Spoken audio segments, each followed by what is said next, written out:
EduVerse PD podcast, brought to you by ProEd Education Solutions, your on-the-go professional development.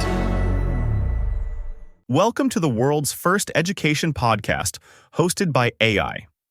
Today, our brilliant co-hosts, Andy and Liz, are discussing one of the most talked about topics in education today, artificial intelligence.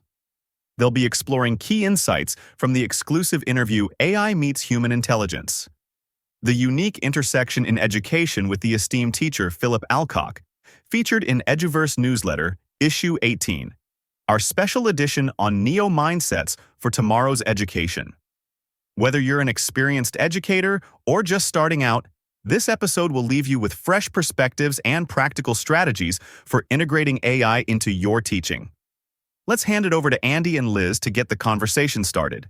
Welcome back to the EduVerse PD podcast series. Andy here. And Liz, ready to jump into some fascinating educational ideas with you. Today we're going deep into the world of AI in education. That's right. We're going to be looking at it specifically through an interview with Philip Alcock. Now, Philip has done some really interesting work. Yeah, really interesting. He founded AI at PBL, which is a system that blends AI with project-based learning. And he's a really strong advocate for developing crucial human skills for an AI-driven world. Yeah, through his human intelligence movement. Okay, cool. So let's jump into some of his insights from this interview.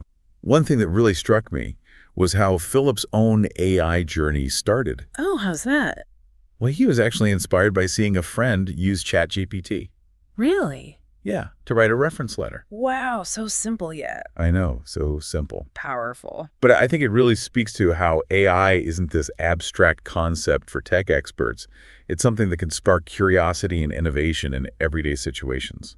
I agree. And that spark led him to create AI x PBL, which, as we mentioned, personalizes project-based learning. But tell me a little bit more about how it does that. Well, it goes beyond just tailoring projects to students, individual interests. Right. It uses AI prompts to break down traditional subject silos and create connections that really engage students.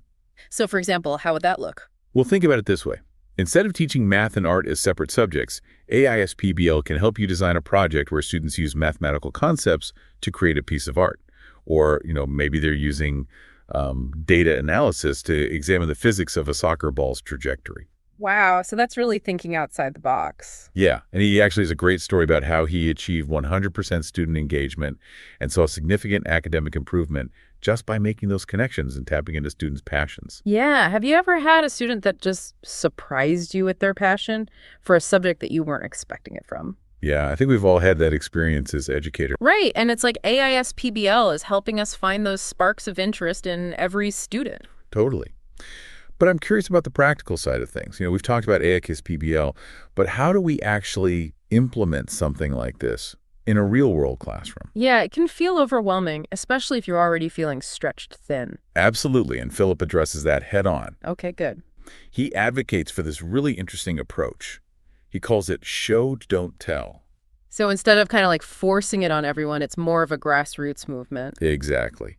He starts by working with small groups of motivated teachers who are eager to experiment with AI and PBL in their classrooms. I love that, because then they can kind of be the pioneers and show their colleagues what's possible. Yeah, it's like starting a ripple effect. Yeah. And this kind of leads us to another key aspect of Philip's work, and that's the human intelligence movement. Okay, so tell me a little bit about that.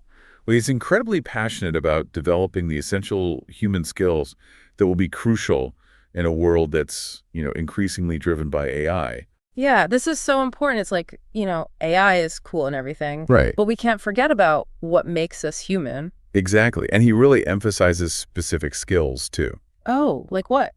Well, critical thinking, problem solving, creativity. All right. And not just creativity in terms of, coming up with new things, but also analyzing information and making those connections that AI might miss. Right, so like the uniquely human things. Yeah. Then communication and collaboration, but with a twist. A twist. It's not just about communicating with other people. Yeah. It's about communicating with AI tools. Ah, okay, that makes sense. And being able to collaborate with them effectively. Yeah. Then, of course, adaptability and learning agility. Having a growth mindset. I feel like that's important no matter what field you're in, especially when technology is evolving so quickly. Yeah, we need to be lifelong learners. For sure. And finally, emotional intelligence and empathy. These are the qualities that become even more valuable in a world where AI takes over routine tasks.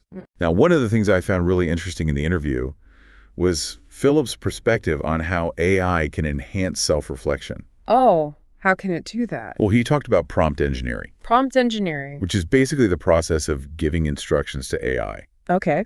And he says that this actually forces us to analyze our own thinking processes and articulate our goals. Because you really have to think about what you're asking the AI to do. Exactly. Yeah. And how you want it to do it. Right. And sometimes when a prompt doesn't work, it can actually be an opportunity to reflect on our own thinking.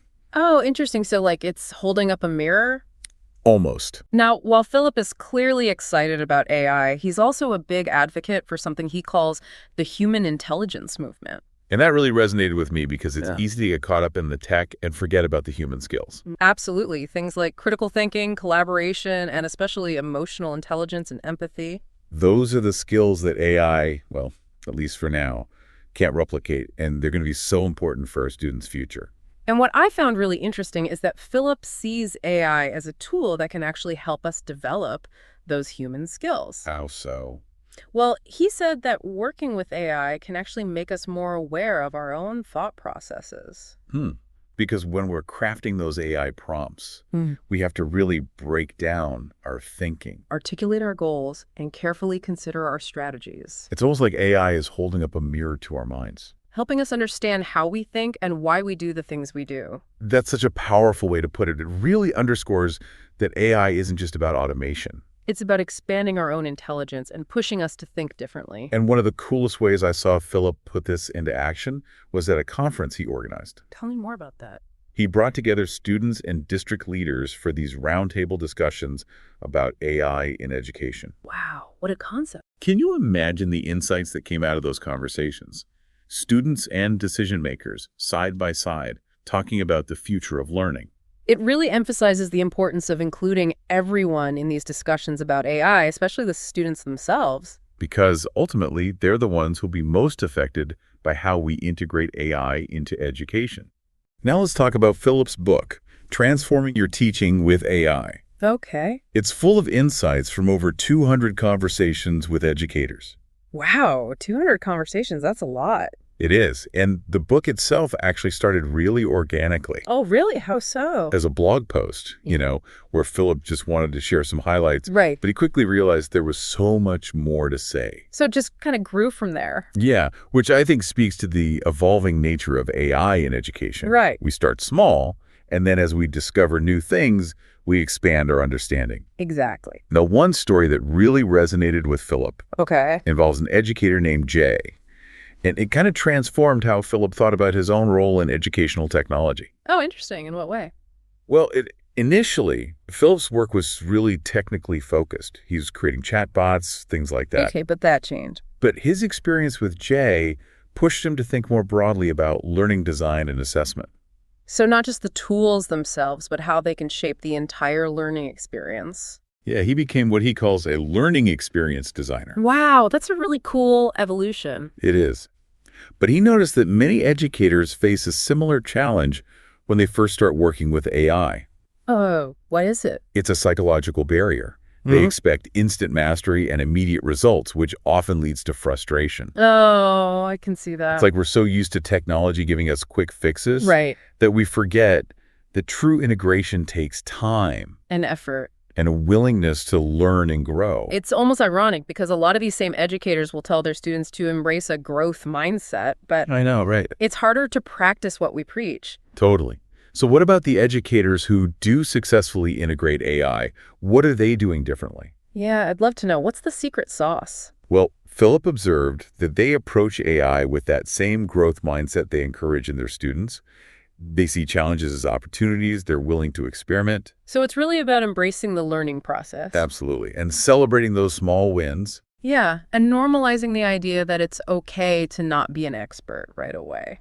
Now, one practical technique that Philip highlights in his book is a structured AI prompt that can help teachers with something we all struggle with: building reflection time into lessons. Oh, tell me more about that. I need this prompt. Okay, it's basically a framework that guides teachers to break down their lessons into manageable chunks Okay. and incorporate short reflection checkpoints throughout. Oh, that's smart.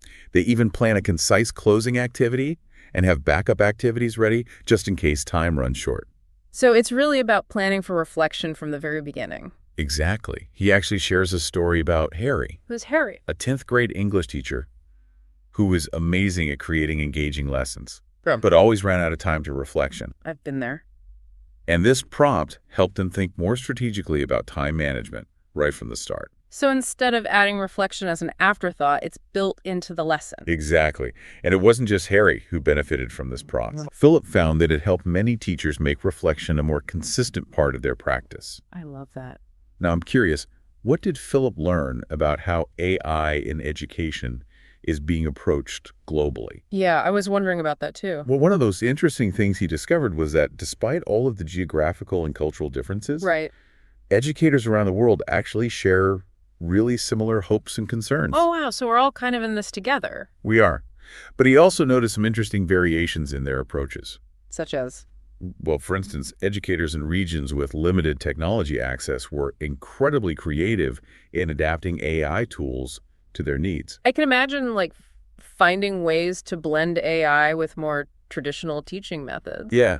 And he also noticed that cultural attitudes towards technology played a role in how quickly and widely AI was adopted. That makes sense. You know, some cultures were much more collaborative in their approach, while others encouraged more individual experimentation. So a lot of diversity in how AI is being integrated. Yeah, but ultimately, it enriched the conversation, all these different perspectives. It's fascinating to see how a global challenge like this is being addressed in so many different ways. Yeah. And I think it highlights the importance of sharing our experiences and learning from each other. It's like we're all on this journey of discovery together. Toward the end of the interview, Philip shared a really interesting observation he made while writing his book. Oh, what's that? He realized that despite all the geographical and cultural differences out there, educators around the world share a lot of the same hopes and concerns about AI in education. That's amazing to think about. It is, and it made me realize how universal education really is and how we're all in this together as we figure out AI's role in the future of learning. Makes sense. But even though we share these big picture hopes and fears, he also found some really interesting differences in how people approach AI integration. Like what? For instance, educators in places where technology isn't as readily available were so resourceful in finding ways to make even the most basic AI tools work for them. That's really inspiring. It is. They came up with some really creative hybrid approaches that blended AI with the teaching methods they already use. Shows you don't need to have all the latest tech to start innovating. Exactly. And he also found that how people view technology in general also played a part in how quickly and widely they adopted AI in education. I can see that. Some cultures were much more systematic and collaborative, while others were more about individual teachers experimenting and figuring things out on their own. That's so interesting. Yeah, and I think all of that diversity is ultimately a good thing because it adds so much to the conversation. It's like each region brings its own unique perspective and contributes to a more global understanding of AI in education. I totally agree. What do you think is the biggest takeaway from all of this? I think it's the idea that there's no one right way to integrate AI in education. Right. It has to be adapted to each specific context. Exactly. And what matters most is that we're always focusing on what's best for the students. Couldn't have said it better myself. Yeah. So to wrap things up, I just want to say how much I appreciate these conversations. Me too. It's so important to be talking about these things. And I encourage all of our listeners to keep exploring these ideas too. Yeah. What possibilities does AI offer in your own field? And don't be afraid to share your thoughts and questions with us. We're all learning and growing together on this journey. Thanks for joining us. See you next time.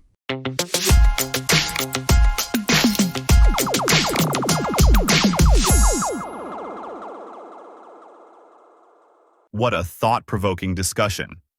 Thank you, Andy and Liz, for shedding light on the intersection of AI and human intelligence in education. And a special thanks to Philip Alcock for sharing his expertise and insights. If you're eager to dive deeper, don't miss the full interview. AI Meets Human Intelligence in EduVerse Newsletter, Issue 18. It's available on our website at www.proed.com.vn/eduverse and packed with even more insights on neo-mindsets for tomorrow's education. And remember, your voice matters. If you have unique ideas, experiences, or strategies to share, we invite you to contribute to EduVerse. Together, we can make a difference in education worldwide. Thanks for listening, and we can't wait to welcome you back in our next episode of the EduVerse PD podcast, brought to you by ProEd Education Solutions.